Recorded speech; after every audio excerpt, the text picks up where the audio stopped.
Assalamualaikum warahmatullahi wabarakatuh. Selamat datang kembali dalam mata kuliah analisis mengenai dampak lingkungan. Ya, kali ini kita akan membahas tentang metodologi. Ya, metodologi atau cara bagaimana kita menganalisa dampak lingkungan. Baik, untuk metodologi andal, ya, metodologi adalah cara. Bagaimana caranya kita untuk melakukan suatu analisa. Ya, contohnya misalnya kalau kalian bikin kopi, ya kan, pakai metode yang direbus, apa yang langsung diseduh pakai air panas. Nah, ini juga ada berbagai macam metodologi. Nah, dalam klasifikasinya metode AMDAL ini dikategorikan menurut Warmer dan Brumley pada tahun 74 bisa menggunakan 5 metode cara. Ya, 5 metode atau cara. Ya, metodenya bisa pakai ad hoc, bisa pakai overlays, pakai matrix, pakai network, dan juga pakai checklist. Nah, kita mengenal satu persatu. Yang pertama metode ad hoc, ya. Metode ad hoc adalah metode ini sangat sedikit memberikan pedoman cara melakukan pendugaan. Jadi kita ini melakukan pendugaan dengan metode ad hoc, ya. Relatif mudah dan singkat memang, tapi kekurangannya adalah kurang keterpaduan dari disiplin-disiplin ilmu yang terlibat. Sementara ada metode overlays. Metode overlays ini merupakan sejumlah peta, ya, di lokasi, ya, yang akan dibangun proyek dan daerah sekitarnya. Di tiap peta tersebut menggambarkan komponen-komponen lingkungan yang lengkap, ya. Jadi kita bikin peta lengkap, komponennya ada aspek fisika kimia, ada biologi, ada sosial ekonomi, dan juga sosial budaya. Kelebihan dari metode ini adalah dalam melakukan evaluasi, ya, pemilihan alternatif dan mengidentifikasi dampak tertentu, ya, karena tadi kita sudah ada melakukan pemetaan. Tapi kekurangannya tidak dapat menyajikan dampak kuantitatif. Ada juga matrix nih. Metode matrix merupakan bentuknya bentuk checklist, ya, dalam 2 dimensi. Dan bentuk matriks tersebut dapat ditetapkan interaksi antar aktivitas proyek dan komponen lingkungan. Ada kelemahannya, ya. Kelemahannya adalah tidak dapat menggambarkan dampak, ya, tidak langsung, ya, tidak dapat menggambarkan dampak secara langsung atau tidak langsung, ya. Metode ini juga dikenal dengan metode Leopold. Sementara ada lagi nih, ini merupakan metode network. Kalau metode network adalah metode yang disusun berdasarkan suatu daftar aktivitas proyek yang saling berhubungan, ya, dengan komponen lingkungan yang terkena dampak. Ya, tentunya pasti ada kekurangan dan kelebihan. Kelebihannya adalah dapat menggambarkan adanya dampak langsung dan tidak langsung serta hubungan antara komponen lingkungannya. Kemudian kekurangannya adalah setiap orang dapat menyusun bentuk aliran dampak yang berbeda-beda. Ya enggak, karena dari network-network yang tadi tergantung tingkat keahlian dan pengalamannya. Ada juga metode checklist. Metode checklist ini bentuk daftar komponen lingkungan yang kemudian digunakan untuk menentukan komponen mana yang terkena dampak. Ya, berdasarkan perkembangannya, metode checklist ini dibagi menjadi ada checklist sederhana, checklist dengan uraian, checklist berskala, dan juga checklist berskala juga ada bobotnya. Ya, ada pembobotan 1 sampai 5 biasanya. Nah, ada metodologi lainnya, ya.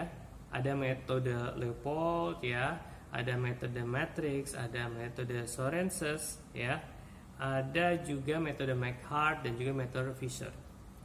Nah, kita lihat metode Leopold atau matriks interaksi Leopold. Ini ada terdiri dari 100 macam aktivitas dengan 88 komponen lingkungan.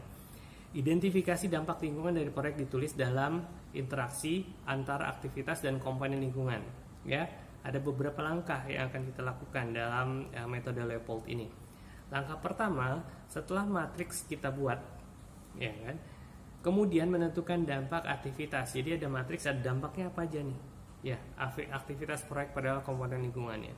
Yang kedua, kita menentukan besaran atau magnitude atau tingkat kepentingannya, seberapa penting dampak tersebut, ya enggak. Penilaiannya berskala tergantung.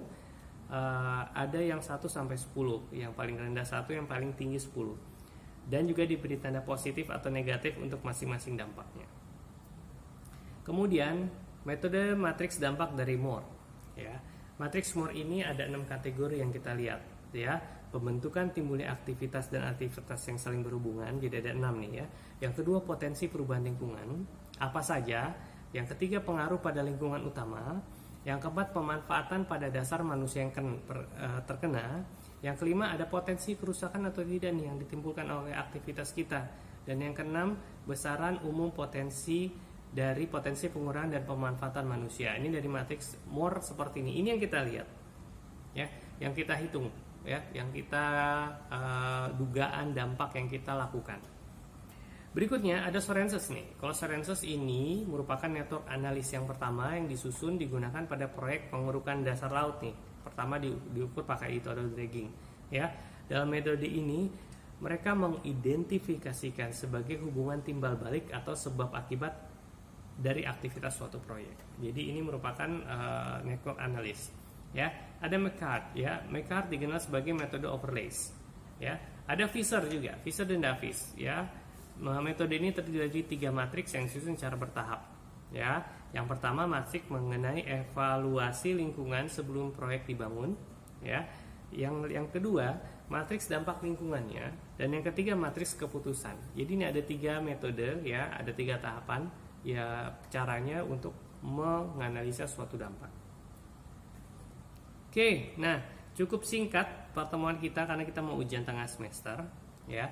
Jadi silahkan dipahami, ya, dipahami lebih dalam, ya, dipahami lebih dalam metode-metode yang sudah tadi saya kasih sama kalian semuanya, ya, dibaca kembali, ya, dicari, ya. Saya nggak kasih tugas sama kalian, ya, tapi ya silahkan untuk dicari karena ini nanti siapa tahu akan keluar dalam ujian.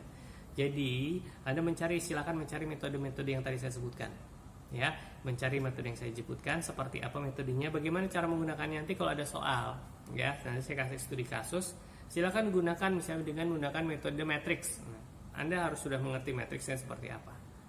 Oke, untuk pertanyaan kalau ada yang kurang jelas, nanti kita langsung sambung saja kuliah kita di Teams, ya, di Microsoft Teams. Kita akan adakan tanya jawab di sana. Untuk sementara kita sudahi dulu materi kita kali ini. Terima kasih banyak. Sampai jumpa lagi. Mohon maaf jika ada kurang berkenan atau yang kurang-kurang dari sini, ya. Kita jumpa di Microsoft Teams setelah ini, dan juga saya ucapkan selamat berpuasa lah buat kalian semuanya. Selamat ujian, ya. Ciao, terima kasih. Oh ya, absen, jangan lupa presensi di kolom komentar, ya. Presensi di kolom komentar, ya, dengan formatnya HMC. Maaf, nggak usah deh karena masing-masing kelas, ya. Komentarnya langsung aja NIM spasi nama kalian. Oke, presensinya langsung di absen, ya, di kolom komentar NIM sama spasi nama kalian. Oke, bye. Assalamualaikum warahmatullahi wabarakatuh. Selamat datang kembali.